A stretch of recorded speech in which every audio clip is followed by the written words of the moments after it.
Good morning and thank you for tuning in. This is Walter Mithkite reporting for GNN, the Gielinor News Network. Spoiler season has finally begun for one of the Commor mobile games that JAGEX, the Justice Administration and Governors of Exchange, has been developing.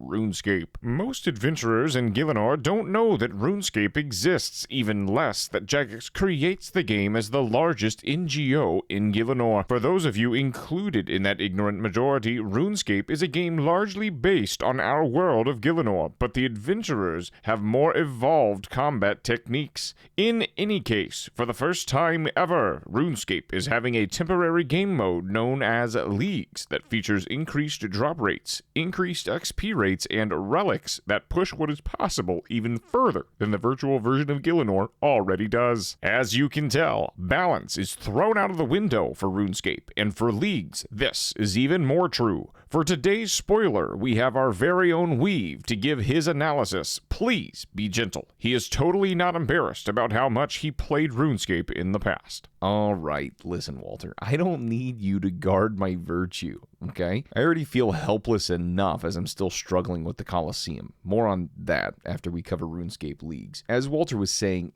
I played a bit of RuneScape back in the day. So much so that before Archaeology was released, I was maxed on RuneScape. And I couldn't help but return when they released Archaeology to max again. Man, I wish Archaeology existed in the real version of Gielinor. That said, maxing isn't much, as the experience rates in RuneScape are much higher than they are here in Gielinor. With the multiplied XP rates of Leagues, I wager most skills are gonna fly by. And that's a good thing too, as RuneScape has many more skills than we have in this world. So what was shown off today? Well, unlike the recent Leagues held in Gielinor, this virtual version will not have any area restrictions. This means that all of virtual Gielinor is available. With that minor and yet leverage-filled point out of the way, the juicy bit of info was the first tier of relics being revealed. By completing tasks, which could be anything from slaying a goblin to getting a skill to 120, yes, some skills go past 99 in RuneScape, you'll have the chance to unlock relics that change the gameplay. The relics in the first tier are those that you'll have from the start. The first of which is Animal Wrangler, the fishing and hunter relic that gives you a powerful harpoon.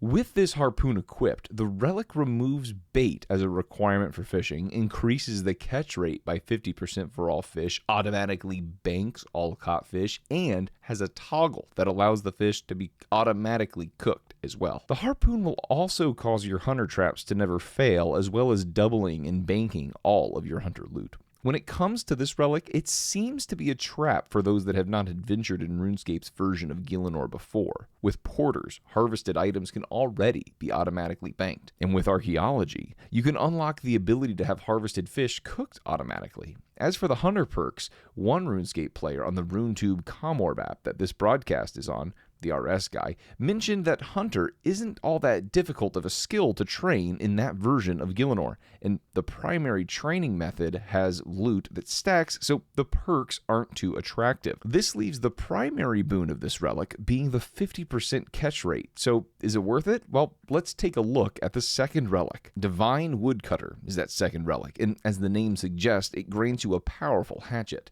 With that hatchet equipped, harvested logs and birds' nests are automatically sent to the bank. There's also a toggleable option that automatically burns the logs as well. And that's not all. This axe is divine, so shouldn't we expect that this axe have some benefits for divination, one of RuneScape's resource gathering skills?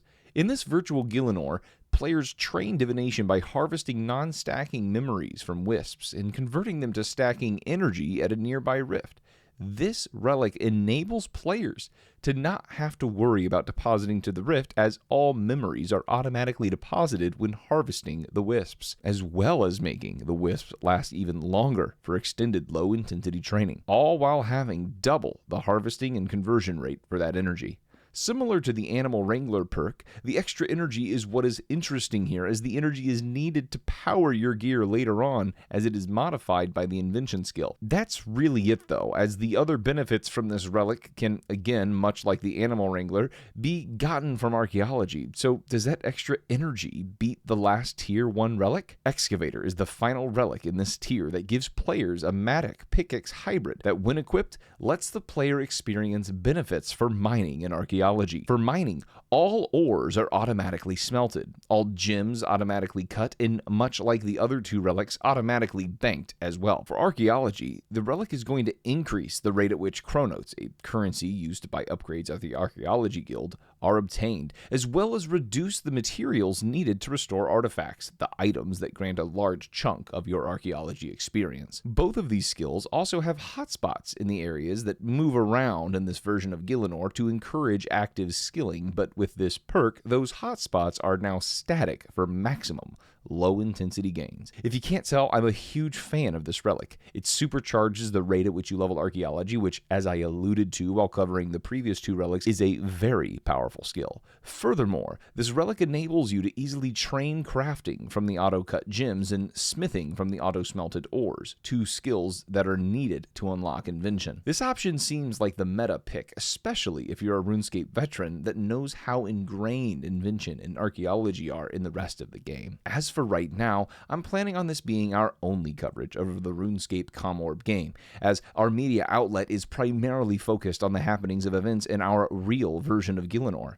That said, many of you are upset that JAGEX is not hosting a leagues in the real version of Gielinor this year, so if you would like more coverage, please comment to let us know. I'm desperately trying to get my quiver, but if the people demand coverage of something, I'll try to find time to take a break.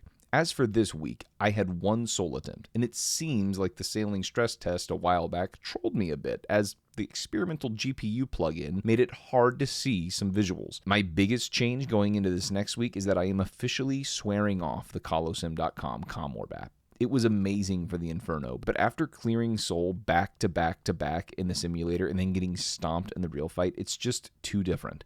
Whether it's the gear, cues, delay, or my copium, I think this simulator is what's messing with me. Whatever the actual case is for my lack of a quiver, I'm happy to have you guys tune in to our coverage. It's because of viewers like you that like and subscribe to our broadcasts that we have these weekly broadcasts coming. As of this week, we officially have over 1,000 subscribers, and those podcasters thought that corporate news was dead. Well, we are only just getting started. Back to you at the desk, Walter. Wow, Weave actually knows quite a bit for having not played RuneScape for almost 6 years. Thank you for the coverage, and good luck, boss. In the real world, adventurers woke up this morning to a notification on their Comorb that a refund had hit their Slayer Point account. Why, you may ask? Well, sadly, the Slayer Master Alliance has broken up. This all started almost a decade ago, with Sheldar demanding royalties from higher-level Slayer Masters, citing the fact that adventurers completing higher-level tasks are only doing so because Sheldar and the lower-level Slayer Masters like Vinaka and Machna trained said adventurers. In recent years, the higher-level Slayer Masters have grown wary, as evidence points towards Sheldar having the Fairy Godfather put a hit out on Duradel, who was recently slain by Lucian. While the Knights of Falador concluded that Lucian was not acting at the behest of the Fairy Godfather, Curadel, Duradel's daughter and successor, wasn't convinced. Since the tragic loss of Duradel, other Slayer Masters like Konar and Steve have been growing in suspicion of the lower-level Slayer Masters. Steve even went as far as accusing Sheldar of being responsible for Neve's death almost 10 years ago, as the timeline for her death at the hand of Gluff came just after Sheldar made her first petition for royalties. Both the Fairy Godfather and Sheldar deny any wrongdoing. Thankfully, the Fairy Queen has been in exile from Zenaris for almost 20 years, so this history somehow makes sense. With that history out of the way, the shattered alliance of Slayer Masters now has some context. Since the Masters no longer share a block list, adventurers have been refunded all Slayer points from said block list. Furthermore, the added competition between Slayer task suppliers has resulted in lower prices of Slayer Reward Shop perks, with the difference between the old and new prices refunded to adventurers. Extra Slayer points aren't all. Slayer Masters are also competing for the attention of adventurers by offering a new dashboard that will help adventurers better decide what creatures to block. Those that block the various Metal Dragon tasks will be excited to hear that all Metal Dragons, Bronze through Rune, now fall under one task type, Metal Dragons. That itself will free up at least one block slot for many adventurers. Oh, really? Well, it seems like this is the end of the broadcast, and it snuck up on us, folks. The coverage of the Slayer Master changes are going to conclude our broadcast. Thank you so much for tuning in. This has been Walter Mithkite for GNN, signing off.